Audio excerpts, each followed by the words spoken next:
अंगणवाडी मदतनीस कार्यकर्त्यांची फसवेगिरी करणाऱ्या येत्या काळात त्यांची जागा दाखवून देऊ। तर पाहूया बातमी खालीलप्रमाणे सविस्तर। तत्पूर्वी जर का तुम्ही चॅनलवर नवीन असाल तर चॅनलला लाईक करा, सबस्क्राईब करा आणि समोरील बेल लाईक क्लिक करा। नंतर तुम्हाला असेच नवनवीन व्हिडिओ पाहायला मिळतील। तर पाहूया बातमी सविस्तर। अंगणवाडी महिलांच्या ज्वलंत प्रश्नांना घेऊन सिद्ध संलग्न अंगणवाडी कर्मचारी संघटनेच्या वतीने धरणा कार्यक्रमाचे आयोजन करण्यात आले। जिल्ह्यातील 500हून जास्त अंगणवाडी महिला धरणा कार्यक्रमात सहभागी झाल्या होत्या। दिलेल्या आश्वासनाची अंमलबजावणी करा, मानधनवाढ झालीच पाहिजे, पेन्शन लागू करा, सर्वोच्च न्यायालयाच्या निर्णयाची अंमलबजावणी करून अंगणवाडी महिलांना ग्रॅज्युटी लागू करा, संघर्ष हमारा नारा है, भावी इतिहास हमारा है अशा घोषणा देण्यात आल्या।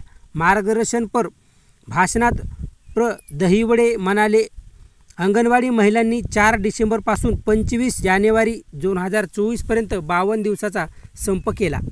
राज्य शासनाच्या वतीने मानधनवाढ करण्याचे, पेन्शन तथा ग्रॅज्युटी देण्याचे लेखी आश्वासन संघटनेला देण्यात आले। 10 महिन्याचा कार्यकाळ लोटूनही या आश्वासनाची पूर्तता करण्यात आली नाही। आश्वासने देऊन अंगणवाडी महिलांची फसवणूक कराल तर येणाऱ्या निवडणुकीत तुमची जागा तुम्हाला दाखवून दिल्याशिवाय राहणार नाही असा इशारा दहिवडे यांनी दिला। हे नुकत्याच झालेल्या लोकसभा निवडणुकीत पाहावयास मिळाले, त्यापासून शासनाने बोध घेतला पाहिजे। लाडकी बहीण योजनेची अंमलबजावणी करण्याची जबाबदारी अंगणवाडी महिलांच्या डोक्यावर टाकली आहे। ग्रामीण भागातील महिलांकडे स्वतःचे बँक खाते नाही आणि नवीन बँक खाते लवकर निघू शकत नाही। या परिस्थितीत या योजनेचा लाभ महिलांना मिळणार नाही तर त्याचे खापर अंगणवाडी महिलांच्या डोक्यावर फोडण्यात येईल। लाडकी बहीण योजनेची माहिती लाभार्थ्यांना देणे एवढी जबाबदारी अंगणवाडी महिलांची आहे। शासनाने दिलेल्या लेखी आश्वासनानुसार ग्रॅज्युटी, पेन्शन तथा मानधनवाढ देण्यात यावी, सेविका जागा भरण्यात याव्या, लाडकी बहीण योजनेची अंमलबजावणी करण्याची सक्ती अंगणवाडी महिलांना करू नये।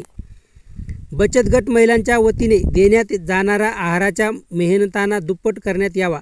अमृत आहार बनविणाऱ्या महिलांना प्रति महिना 2000 रुपये देण्यात यावा इत्यादी मागण्याचा समावेश होता।